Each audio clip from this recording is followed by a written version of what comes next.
Well, I said eventually we'd have 2 Easter sermons because we're going through Luke, and we'll eventually get to Resurrection Sunday. We're at the spot where they had finished the Last Supper.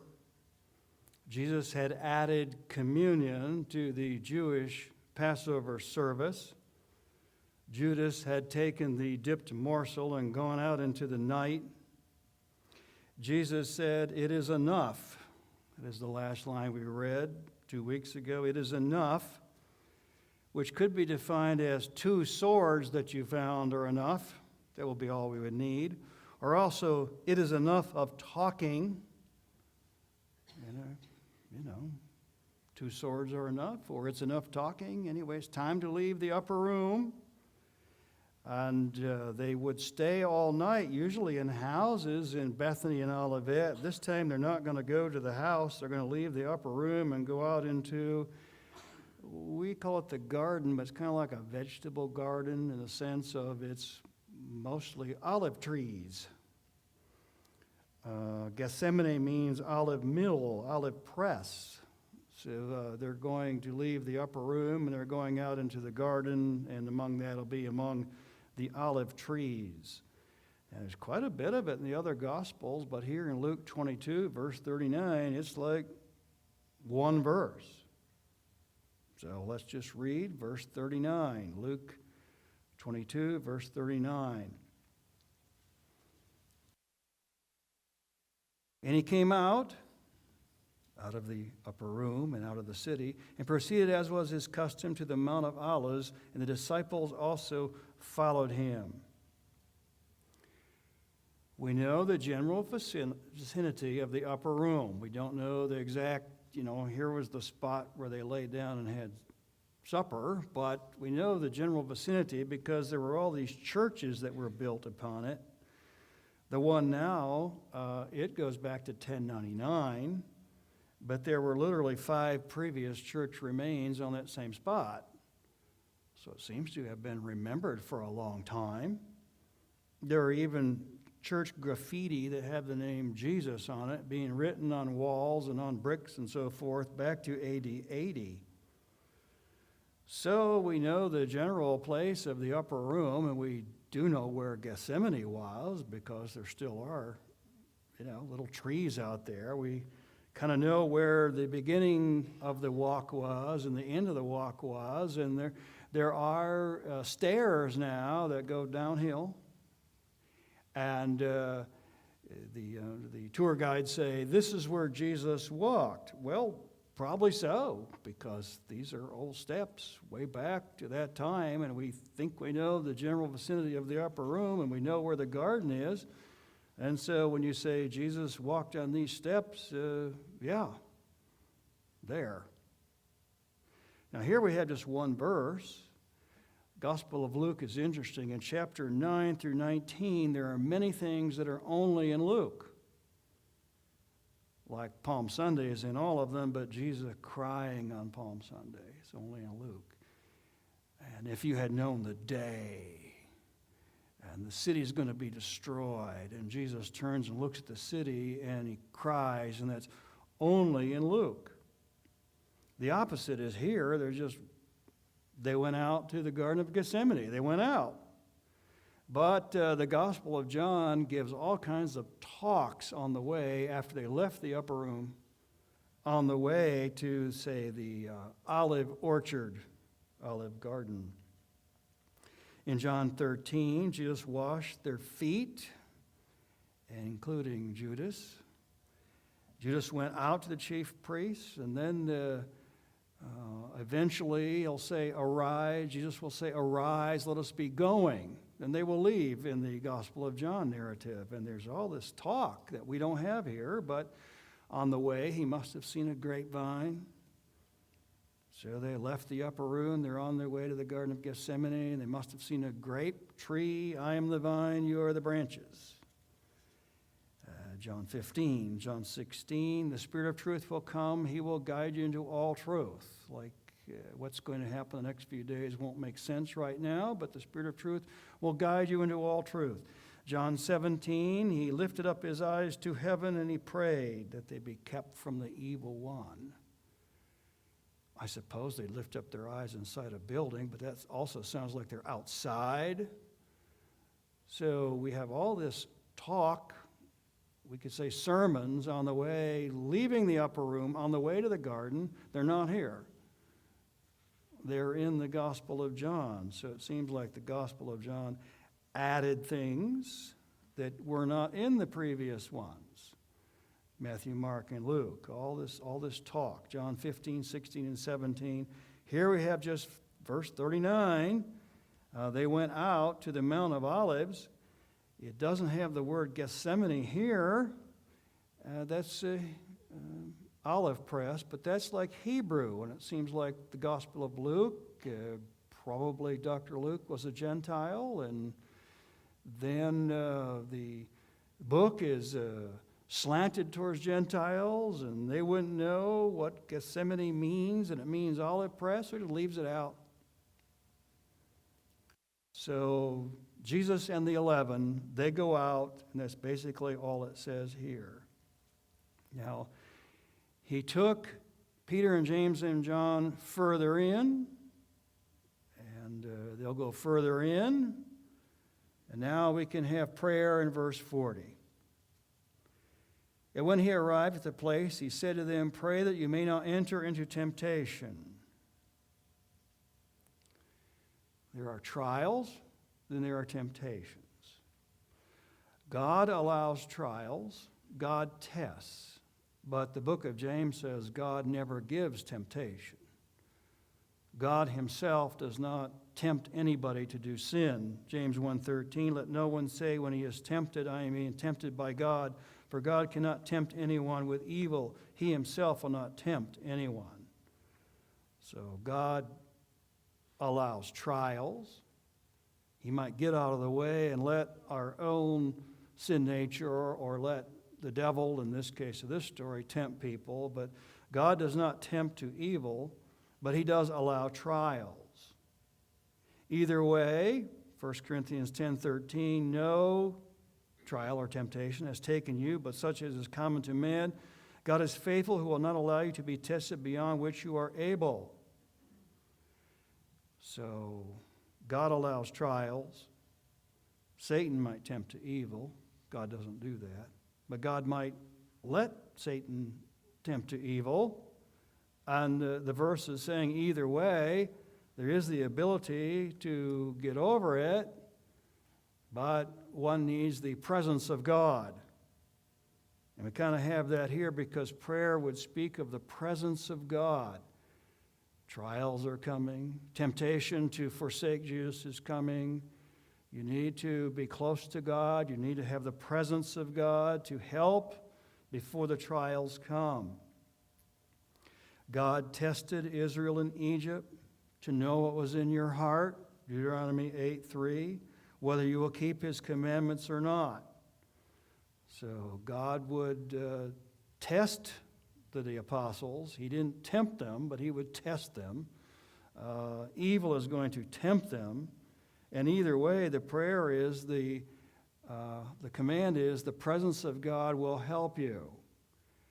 I think in our cases, it's best to be close to God whether we know trouble is coming or not. It's best to be stronger before it comes. And that's kind of what he's telling them there. Be close to God. Be in God's presence. That's what prayer would be. Be in God's presence before it ever comes. Now, prayer speaks of God's presence, and that's the topic here. There are other places that talk about meditation upon God's presence, which I think that's what he's trying to get them to do. Pray, think of God's presence. Here comes the trouble. Isaiah 26:3, common one. If I can use King James, thou wilt keep him in perfect peace whose mind is stayed on thee. I think he's kind of telling them that. Better be close to God. Better think about God because trouble is coming. Better be strong now before it gets here. Colossians 3:1 and 2. Keep seeking the things above where Christ is seated at the right hand of God. Set your mind on things above, not on things of the earth. Philippians 4, be anxious for nothing, and everything with prayer and supplications, let your requests be made known unto God. See, there's quite a bit of trouble is coming. So he tells them to pray, which also relates to be in God's presence. Because God's presence will help with the troubles that are coming. Now, he told them troubles are coming. We often don't know that they're coming. They didn't seem to totally pay attention to it, but be in God's presence, the need to be close to God because trouble is coming. So Luke 22:30 is helping in temptation. There's also a part in Matthew, which I'll bring in later, but he said, my soul is exceedingly sorrowful, even unto death. Pray that you may not enter into temptation. Now, that's not quoted here, but it's in Matthew. My soul is exceedingly sorrowful, even unto death. We will keep going. We've talked about the temptation topic. The next one will be, though, was Jesus ever depressed? Thinking about depression. My soul, I'm so sad I could die from it. So we'll let the temptation topic be for now. We'll come back to whether Jesus was himself depressed over being the victim of wrong. Let's continue with the story, verses 41 and 42. And he withdrew from them about a stone's throw, and he knelt down and began to pray, saying, Father, if you're willing, remove this cup from me, yet not my will, but yours be done. Well, I like the accurate scientific measurements here. That'd be about how they would do it. That'd be how I would do it growing up in the country. It's about a stone's throw away. He'd go on by himself, and he was praying. He wanted them to pray, but they're going to sleep. Most Jews would stand and look up while praying, and we just quoted it in John 17, where Jesus looked up into heaven and prayed. Here, he kneels down to pray. That's not as common. We even had the Pharisee and the tax collector standing at the temple and praying. So they often would stand to pray and look up and raise their arms up. That's the way they do it. Here we have Jesus kneeling.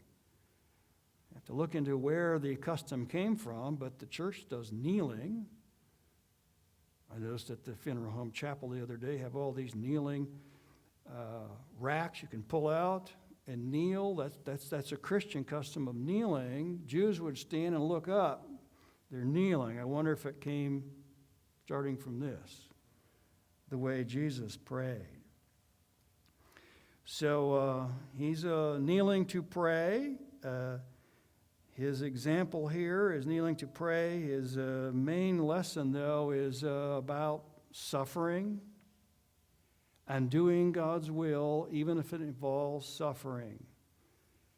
We had Steve Hayward read that Jesus came down from heaven not to do his own will, but the will of him who sent me. John 6:38. Some theological systems say there is no suffering. I find that amazing. I mean, you could listen to that for a month or two, but over time, how could you listen to so-called teaching where God would never allow a good person to suffer? How does that happen? I think over the years, I've known people here in our city that have been in places like that. Then they're in the hospital. Actual examples of Anyway, God allows suffering then glory. And here Jesus is going to go through suffering and glory. And we'll stop with this because on the Emmaus Road, he's going to say the same thing. And the Emmaus Road's coming in the Gospel of Luke 24:26. Was it not necessary for Christ to suffer and then enter into his glory? So he would do his will even if it was suffering. And the Son of Man is going to go the way it was determined of him, so God's plan allowed suffering. Now, Luke likes angels, and he's the only one that mentions the facts in verse 43. Now, an angel from heaven appeared to him, strengthening him. Well, we're used to the Gospel of Luke and telling the Christmas story and talking about Bethlehem and angels appearing out to the shepherds, and that's Luke. And here we have the Garden of Gethsemane, an angel strengthened him, only in Luke. He kind of liked this sort of thing. Jesus did talk about angels in the other Gospels. He could have called 12 legions of angels. He didn't have to do this. A legion is about 6,000. In the Old Testament, one angel could have destroyed Jerusalem. Just one. That's all it would take. And Jesus says, I could have called all these 12 legions of angels to help me, but his prayer is, there are angels around here, but we're not going to ask for any help. Not my will, but yours be done. Verse 44, and being in agony, he was praying very fervently, and his sweat became like drops of blood falling down upon the ground. I think it's interesting. Probably you got a doctor again, Dr. Luke, because he's the only one going to mention that it's like great big tears, crying so much it was like he was bleeding. And that does probably show a medical interest. He heard it. He wasn't there to witness it, but he kind of heard about it. He adds this. Remember at the beginning of the book of Luke that he examined everything carefully. In the Greek word, he autopsied everything carefully, which means he examined the history of the life of Jesus. So there is evidence outside of the Bible that Luke is the author. And then there is evidence by the way it has interest that a person with medical interest wrote this book, Great Big Tears. Now he tells them to wake up, verses 45 and 46. When he arose from prayer, he came to the disciples and found them sleeping from sorrow. And he said to them, why are you sleeping? Get up and pray that you may not enter into temptation. Lots of wake up in the Bible. We have Romans 13, knowing the time that is already the hour for you to wake up from your sleep. That's Romans 13:13. 1 Corinthians 15:34. We did 1 Corinthians 15 in the Easter sermon, but couldn't do every verse. Here's verse 34. Awake to righteousness and sin not, for some have not the knowledge of God.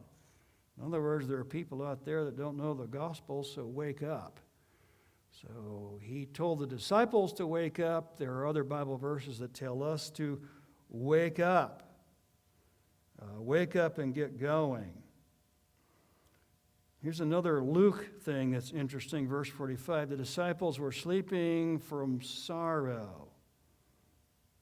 Sounds like a doctor or a counselor again. Because you would say it's 2 a.m, they're sleeping because they're worn out. They've been up all night and they had a long walk from the upper room out to the garden. They're sleeping because they're worn out. And it's before the rooster is crowing, but it's very late.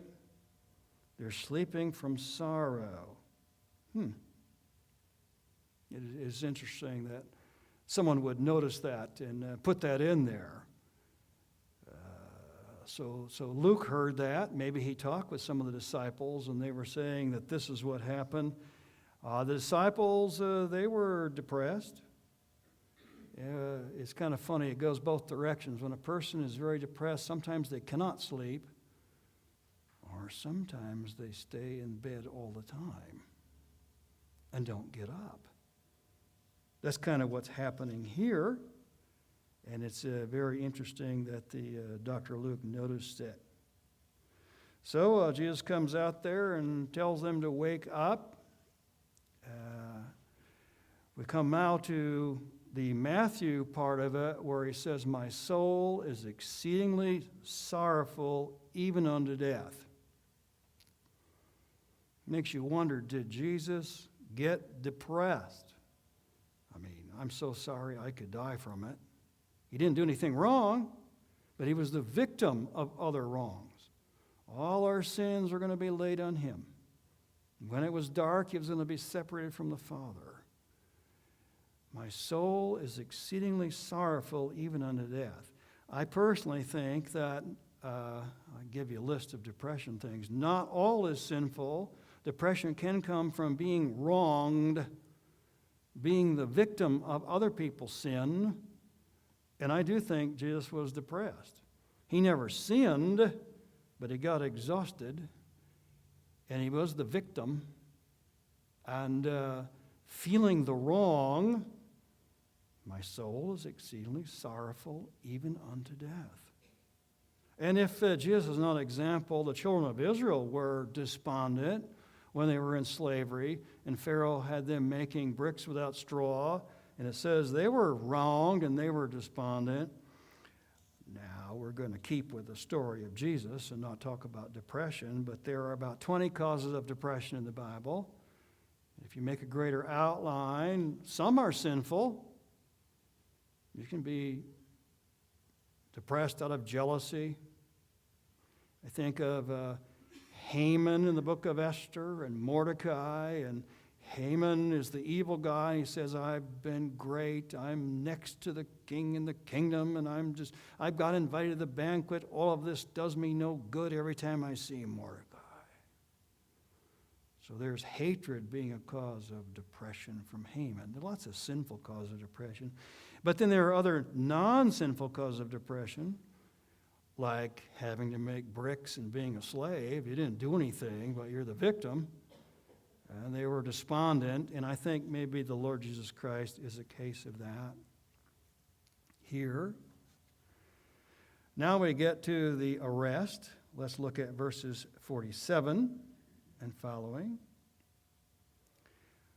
While Jesus was still speaking, behold, a crowd came, and the one called Judas, one of the 12, was preceding them, and he approached Jesus to kiss him. But Jesus said to him, Judas, are you betraying the Son of Man with a kiss? When those who were going around him saw what was going to happen, they said, Lord, shall we strike with the sword? And one of them, unnamed here, struck the slave of the high priest, unnamed here, and cut off his right ear. But Jesus answered and said, stop, no more of this. And he touched his ear and healed him. Then Jesus said to the chief priests and officers of the temple and elders who had come against him, have you come out with swords and clubs as you would against a robber? Was I not with you daily in the temple? You did not lay hands on me, but this hour and the power of darkness are yours. Judas identified him with a kiss. That's really odd, but we are in days when there weren't any glasses. I probably would get by without them.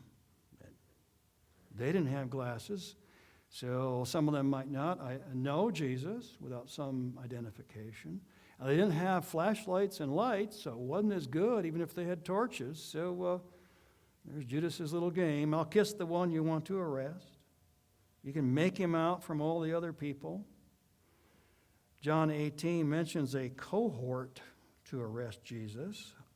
Cohort is a Roman army term. Now, these were probably Jewish temple officers mostly, but cohort is 1/10 of a legion. Good heavens, it couldn't be a full cohort, could it? Because that'd be 600. Legion 6,000. No, even if it's 200 or 300, it's a bigger arresting party than one might think. I mean, that's a lot of people. So just to say it was a cohort is to say that it was a lot of people. We went ahead last time on this because they were looking for swords, and Peter is the one who cut Malchus's ear off.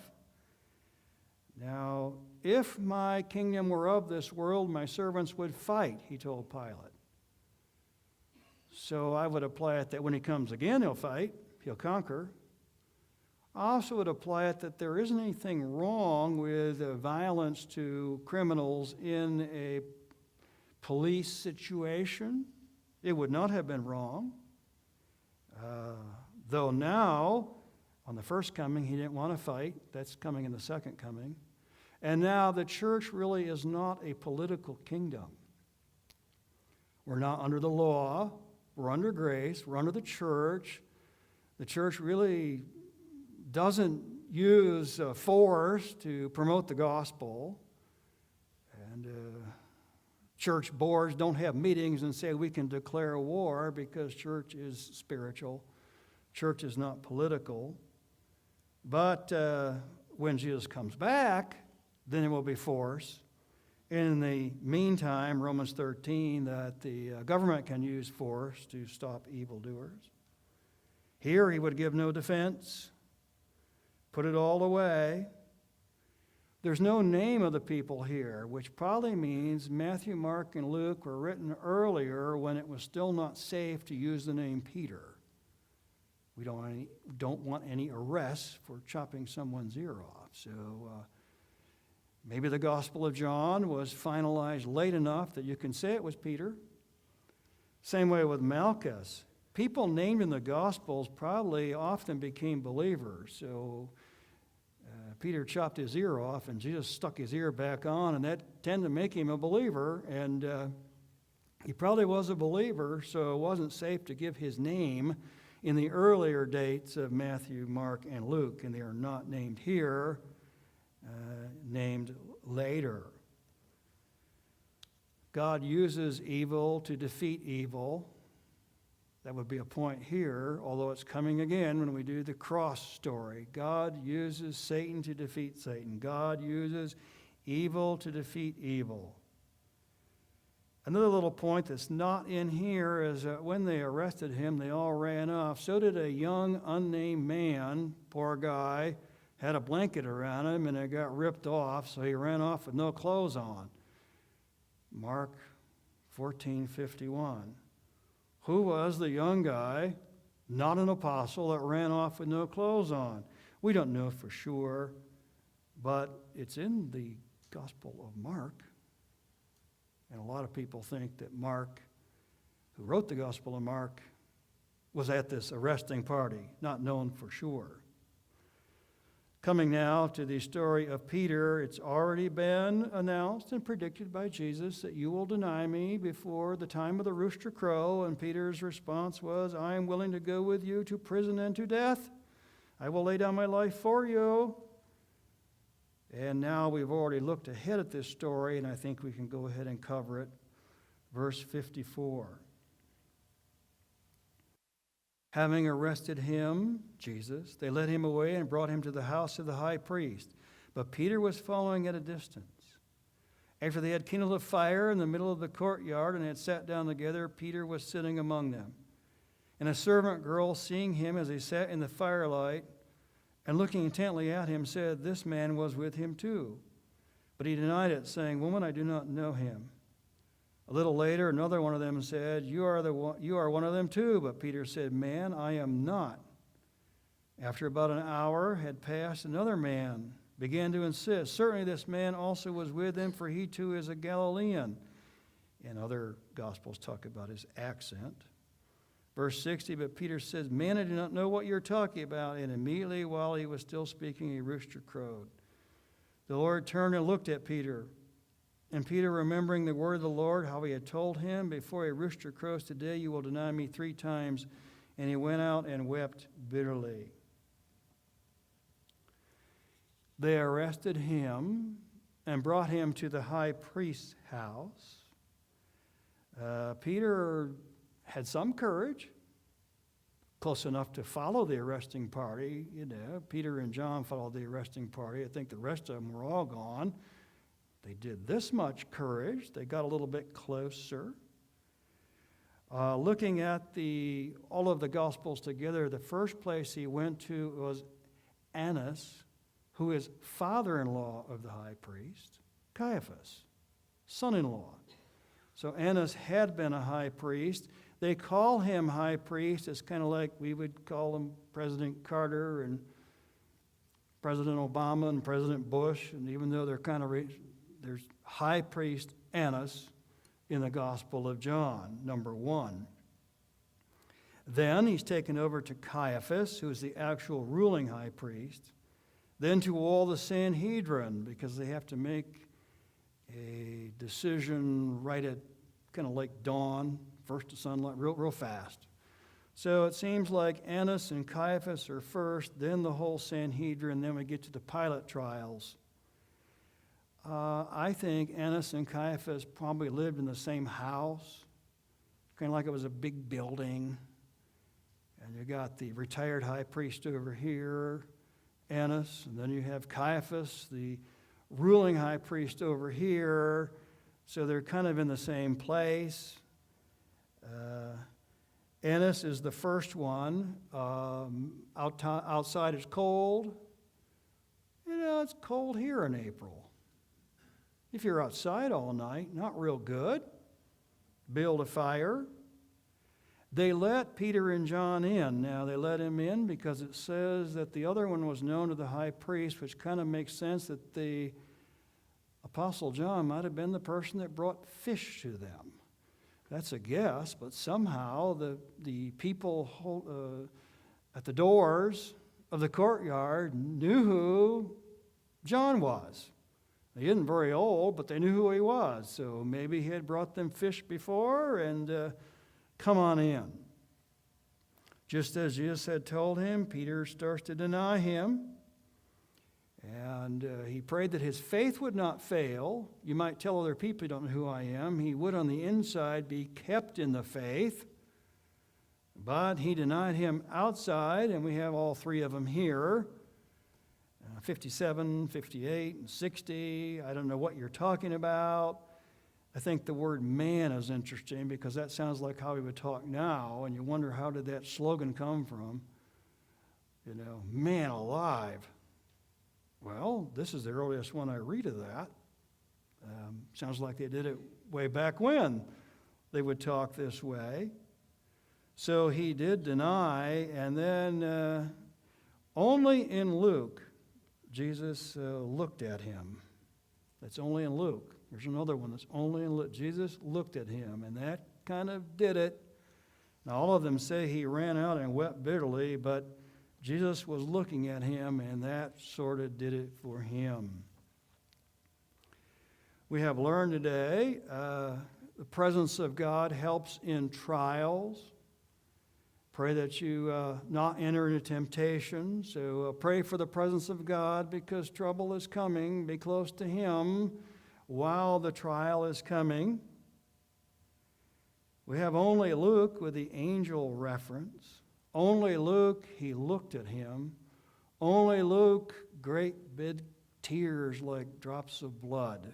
So even though in some ways there's no comment of the sermons from the upper room to the garden, they're not in Luke at all, Luke has his own way of having added other things to it.